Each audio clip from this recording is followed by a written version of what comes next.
નમસ્કાર મિત્રો, ધોરણ 12 વિષય આંકડાશાસ્ત્ર ભાગ 2 એનું ચોથું ચેપ્ટર લક્ષ. લાસ્ટ સેશનની અંદર આપણે લક્ષનો ઉપયોગ શું છે એ ભણ્યા હતા. એ સિવાય એની જુદી જુદી વ્યાખ્યાઓ આપણે ભણ્યા કે લક્ષની અંદર વાસ્તવિક રેખા કોને કહેવાય, અંતરાળ કોને કહેવાય, અંતરાળના જુદા ચાર પ્રકાર: સમૃદ્ધ અંતરાળ, વિવૃત અંતરાળ, સમૃદ્ધ વિવૃત અંતરાળ, વિવૃત સમૃદ્ધ અંતરાળ. આવા જુદા જુદા અંતરાળના પ્રકારો આપણે ભણ્યા. હવે આ સેશનની અંદર જે થિયરીનો પોઈન્ટ આપણે ભણવાનો છે એ છે એનું ડેલ્ટા સામીપ્ય. આ ડેલ્ટાની નિશાની છે, એનું ડેલ્ટા સામીપ્ય. અહીંયા જે 2 માર્ક્સના દાખલા પૂછાય છે આ ચેપ્ટરમાંથી એ આ 3 સ્વરૂપો છે. તમને 3 માંથી કોઈ પણ એક સ્વરૂપ આપેલું હોય અને બાકીના 2 સ્વરૂપની અંદર તમારે એને કન્વર્ટ કરવાના છે. તો અહીંયા જોઈએ કે એનું ડેલ્ટા સામીપ્ય એટલે શું? તો એની વ્યાખ્યા છે, જો a belongs to r અને ડેલ્ટા એ અઋણ વાસ્તવિક સંખ્યા હોય, મતલબ ડેલ્ટા એ ઋણ હોવો જોઈએ નહીં, અઋણ વાસ્તવિક સંખ્યા. જો a belongs to r અને ડેલ્ટા એ અઋણ વાસ્તવિક સંખ્યા હોય તો વિવૃત અંતરાલ a માઈનસ ડેલ્ટા અને a પ્લસ ડેલ્ટા ને a નું ડેલ્ટા સામીપ્ય કહે છે. ફરીથી કે જો a belongs to r હોય અને ડેલ્ટા એ અઋણ વાસ્તવિક સંખ્યા હોય તો વિવૃત અંતરાલ a minus delta a plus delta ને a નું ડેલ્ટા સામીપ્ય કહે છે. અને આ જે a નું ડેલ્ટા સામીપ્ય છે એને સંકેતમાં કેપિટલ M અને નાના કૌંસની અંદર a ડેલ્ટા, તેને કેપિટલ N a ડેલ્ટા વડે દર્શાવવામાં આવે છે. હવે આ જે એનું ડેલ્ટા સામીપ્ય છે એને જુદા જુદા સ્વરૂપે આપણે દર્શાવી શકીએ. તો જુદા જુદા 3 પ્રકારે આપણે એને દર્શાવી શકીએ છીએ. જેમાંનું પહેલું સ્વરૂપ છે એ છે સામીપ્ય સ્વરૂપ. તો સામીપ્ય સ્વરૂપ તરીકે તમારે લખવું હોય તો એનો સંકેત તમારે યાદ રાખવાનો છે કેપિટલ N કૌંસમાં a ડેલ્ટા. બીજું છે માનાંક સ્વરૂપ. તો માનાંક સ્વરૂપ માટે તમારે યાદ રાખવાનું છે માનાંકની અંદર x minus a less than delta. અને ત્રીજું છે અંતરાળ સ્વરૂપ. તો અંતરાળ સ્વરૂપ છે a minus delta a plus. તો અહીંયા યાદ રાખજો આ ત્રણેય સ્વરૂપ, આ 3 સ્વરૂપને આધારે તમારું જે સ્વાધ્યાય 4.1 છે બનેલું છે. જો તમને આ 3 સ્વરૂપો યાદ રહે તો સ્વાધ્યાય 4.1 ના બધા જ દાખલા તમે તમારી જાતે ગણી શકશો. ફરીથી એક વખત સામીપ્ય સ્વરૂપ તો કેપિટલ N કૌંસમાં a ડેલ્ટા, માનાંક સ્વરૂપ તો માનાંકમાં x minus a less than delta.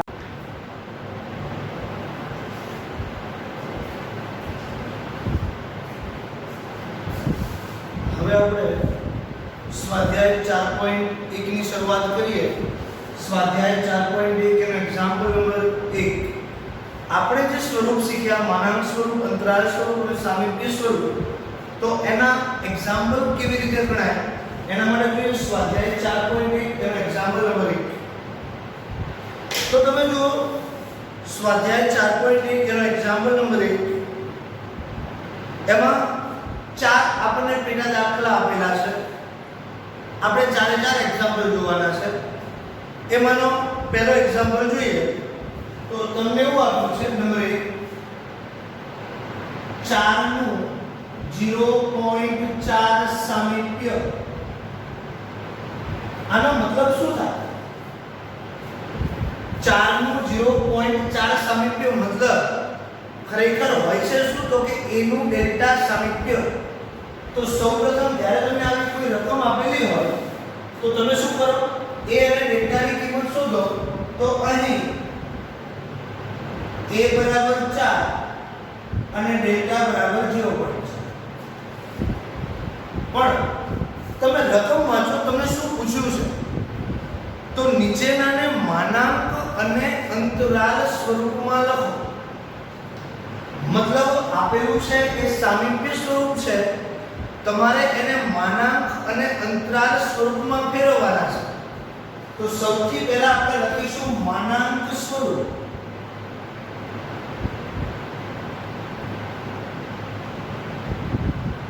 તો માનાંક સ્વરૂપ કોને કહેવાય તો માનાંકમાં x - a less than delta. આપણે જે ત્રણ સ્વરૂપો શીખ્યા છે એ ત્રણ સ્વરૂપો તમારે યાદ રાખવાના છે. તો માનાંક સ્વરૂપ છે માનાંકમાં x - a less than delta. આપણી પાસે જેની કિંમત છે કિંમત મૂકીએ કે અહીં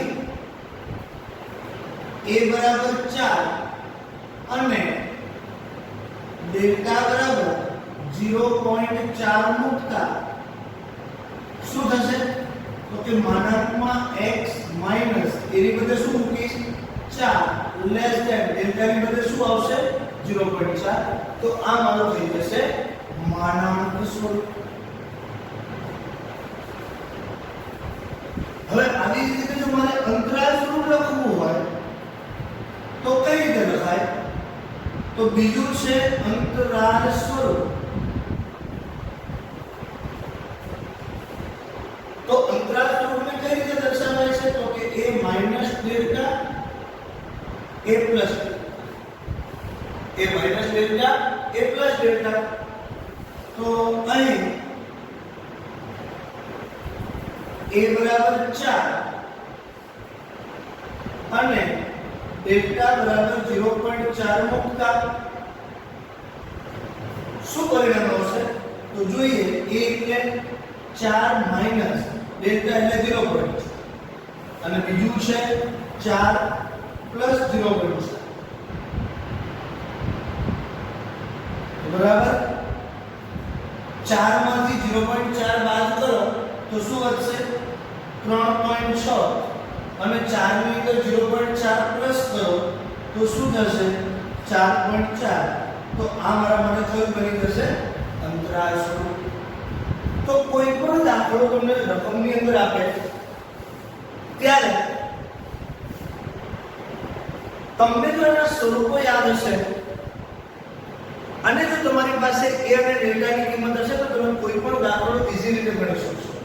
તો આ પહેલું હતું 4 નું 0.4 સામીપ્ય, એને મેં માનાંક સ્વરૂપમાં પણ લખ્યા અને એને મેં અંતરાલ સ્વરૂપમાં પણ લખ્યા. હજી આપણે ચારે ચાર એક્ઝામ્પલ જોવાના છે. જોઈએ એક્ઝામ્પલ નંબર 2. બીજો દાખલો શું કહે છે કે 2 નું 0.02 સામીપ્ય, 2 નું 0.02 સામીપ્ય. તો અહીંયા શું છે અગાઉના દાખલાની જેમ જોઈએ કે અહીં a બરાબર 2 અને ડેલ્ટા બરાબર 0.02. તો હવે આને પણ આપણે માનાંક અને અંતરાલ સ્વરૂપમાં લખવાના છે. તો સૌથી પહેલા લઈશું આપણે માનાંક સ્વરૂપ. તો માનાંક સ્વરૂપ કોને કહેવાય તો x - a less than delta. તો બરાબર માનાંકમાં અહીં a બરાબર 2 અને ડેલ્ટા બરાબર 0.02 મૂકતા મારું માનાંક સ્વરૂપ બનશે x - 2 લેસ ધેન 0.02. ખબર પડશે. હવે અંતરાલ સ્વરૂપ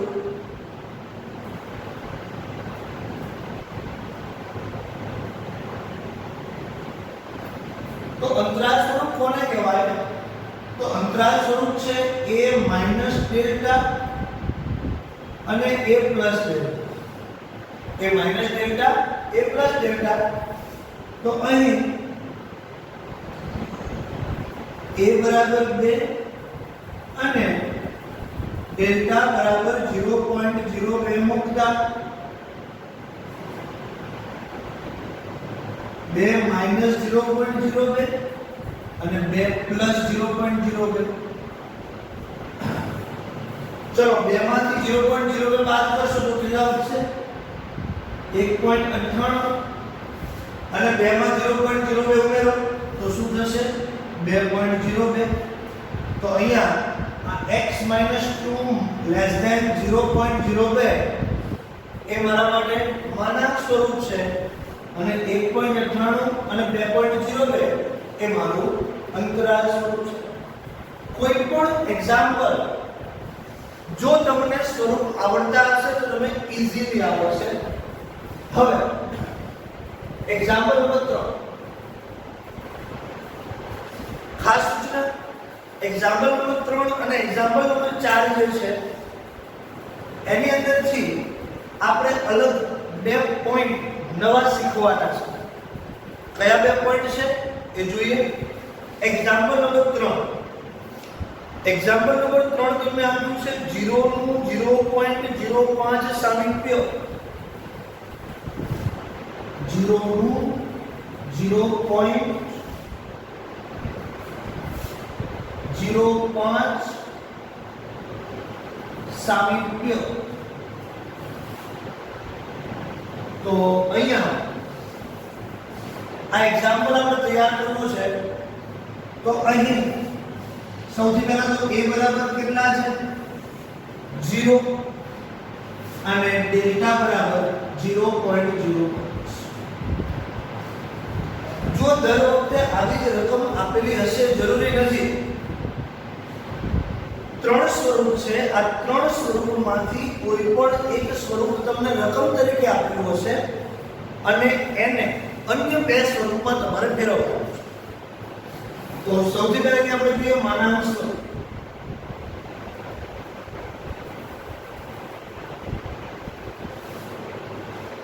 તો માનાંક સ્વરૂપ કયું થાય તો કે માનાંકમાં x - a ડેલ્ટા. તો અહીં a બરાબર 0 અને ડેલ્ટા બરાબર 0.05 મૂકતા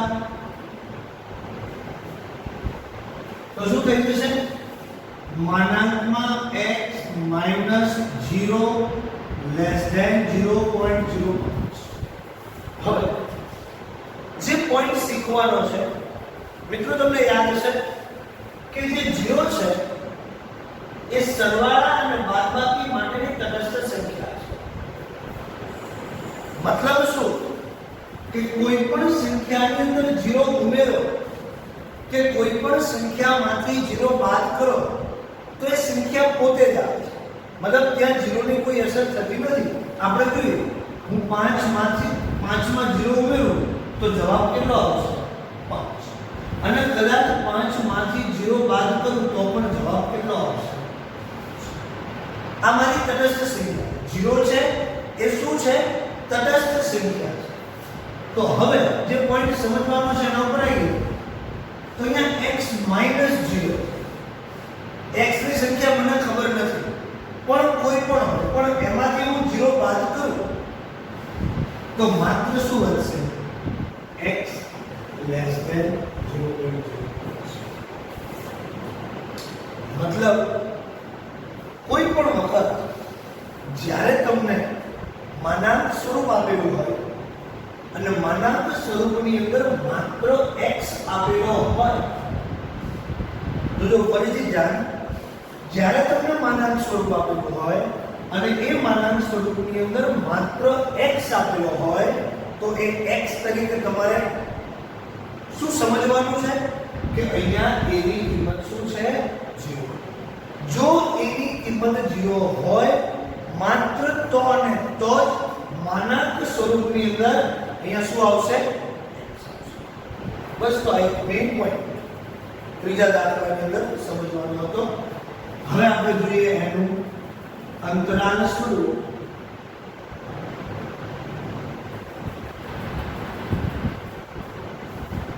તો અંતરાલ સ્વરૂપ કઈ રીતે? તો કે a minus delta a plus delta. તો અહીં a બરાબર 0 અને ડેલ્ટા બરાબર 0.05 મુકતા શું થાય? 0 માઈનસ 0.05 અને 0 પ્લસ 0.05 બરાબર 0 માંથી 0.05 બાદ કરો તો માઈનસ 0.05 અને 0 માં 0.05 પ્લસ કરો તો 0.0. આ હતું એનો. તો ત્રીજા દાખલામાં મેઇન કયો પોઈન્ટ આપણે શીખવાનો હતો? તો ત્રીજા દાખલાનો મેઇન પોઈન્ટ છે કે કોઈ પણ રકમ જ્યારે તમને માનાંક સ્વરૂપમાં આપે અને એ વખતે જો માનાંકની અંદર માત્ર x હોય તો એ તરીકે મારે શું લેવાનું છે? 0. હવે એક્ઝામ્પલ નંબર 4. ચોથા દાખલામાં પણ આપણે એક નવો પોઈન્ટ શીખવાનો છે. એક્ઝામ્પલ છે -1 નું 0.001 સામીપ્ય.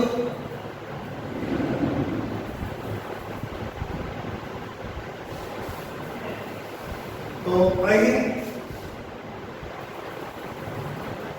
a બરાબર કેટલા છે? -1 અને ડેલ્ટા બરાબર 0.001. તો આપણે સૌથી પહેલા આપણે શીખવું છે માનાંક સ્વરૂપ. જુઓ અહીંયા કોઈ પદ્ધતિ બદલાતી નથી, પરંતુ એક નવો પોઈન્ટ અંદર શું શીખવાનો છે આપણે જાણવાનું છે. તો માનાંક સ્વરૂપ બદલાવાનું નથી. માનાંકમાં x minus a less than delta આપણું માનાંક સ્વરૂપ છે. તો અહીં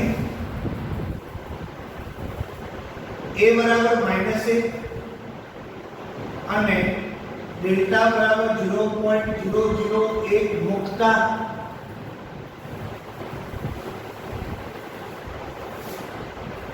માનાંકમાં x માઈનસ એ કેટલા છે? -1. મિત્રો યાદ રાખજો, જ્યારે પણ માઈનસ સંખ્યા મૂકવાની હોય અને એની આગળ પણ જો માઈનસ સંખ્યા હોય તો એ સંખ્યાને હંમેશા આપણે કૌંસની અંદર મૂકીશું. x માઈનસ a કેટલો? તો કે -1 લેસ ધેન ડેલ્ટા કેટલો? 0.00. તો માનાંક આપણને ખ્યાલ છે ધોરણ 7 ની અંદર આપણે કૌંસ નામનો ચેપ્ટર ભણેલા. તો એ કૌંસની અંદર એક એવી વસ્તુ તમને સમજાયેલી કે જ્યારે પણ કૌંસની બહાર માઈનસ નિશાની હોય અને કૌંસ તમે છોડો તો કૌંસની અંદરની તમામે તમામ નિશાનીઓ બદલાઈ જાય. પણ અહીંયા તો આપણે બીજી રીતે પણ ગણી શકીએ છીએ. માઈનસ માઈનસ શું થઈ જશે? પ્લસ. તો x પ્લસ 1 લેસ ધેન 0.00. તો આ દાખલામાંથી આપણે શું નવી વસ્તુ શીખ્યા? અહીં તમે દરેકની અંદર જુઓ તો માઈનસ જ સંખ્યા અહીંયા 0 છે ને માત્ર x છે. અહીંયા પ્લસ આવે તો શીખશો શું આમાંથી? કે જ્યારે પણ રકમ મને માનાંક સ્વરૂપની અંદર આપેલી હોય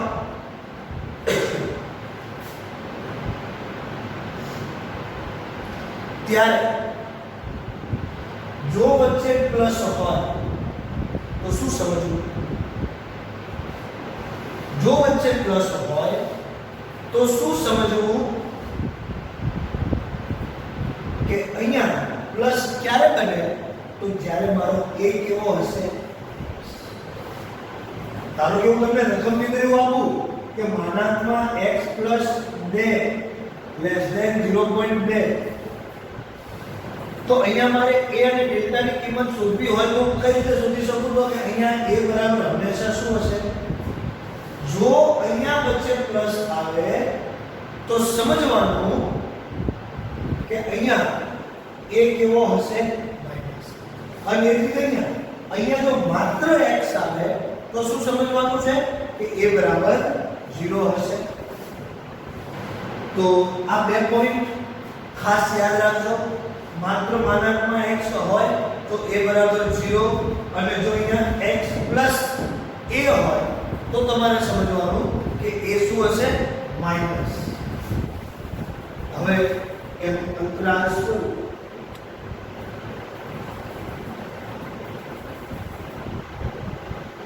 અંતરાલ સ્વરૂપ થશે a minus delta, a plus delta, -1 minus 0.008 અને -1 પ્લસ 0.008. તો -1 માઈનસ 0.008 તો એમાં આવશે -1.008. તમે કરો -1 માઈનસ 0.008 એટલે માઈનસ માઈનસ શું થઈ જાય? પ્લસ. પણ નિશાની કેવી રહેશે? માઈનસ ની.